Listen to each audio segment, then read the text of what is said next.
প্রথম চান্সে যদি জান্নাতে যেতে চান, জাহান্নামের কোনো স্পর্শ ছাড়া যদি জান্নাতে যেতে চান, তাহলে এই 16 বদঅভ্যাস থেকে, 16টি অপরাধ থেকে নিজেকে বাঁচাবার চেষ্টা করতে হবে। নাম্বার 1, যাদের মধ্যে ঈমান নাই তারা জান্নাতে যেতে পারবে না। দ্বিতীয় সবচেয়ে বড় বাধা হলো আত্মীয়তার সম্পর্ক ছিন্ন করা। আত্মীয়তার সম্পর্ক ছিন্নকারী সে জান্নাতে যেতে পারবে না। তৃতীয় বড় বাধা হলো যারা চগলখড়ি বদঅভ্যাস আছে, এই রোগটা।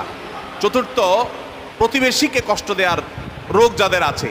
5 নম্বর হলো অহংকার। 6 নম্বর হলো প্রতারণা করা, মানুষের সাথে মানুষকে ধোঁকা দেওয়া। 7 নম্বর হলো দান করার পর খোটা দেওয়া। 8 নম্বর হলো কৃপণতা।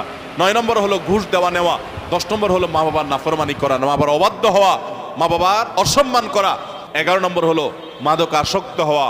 12 নম্বর হলো হারাম উপার্জন দ্বারা, হারাম খাদ্য দ্বারা, পানীয় দ্বারা শরীর গঠন করা। আর 13 নম্বর হলো রূঢ় স্বভাবের হওয়া। 14 নম্বর হলো গণক হওয়া। 15 নম্বর হলো ব্ল্যাক ম্যাজিক করা, ব্ল্যাক ম্যাজিশিয়ান। আর 16 নম্বর হলো সিল্কের পোশাক পরা।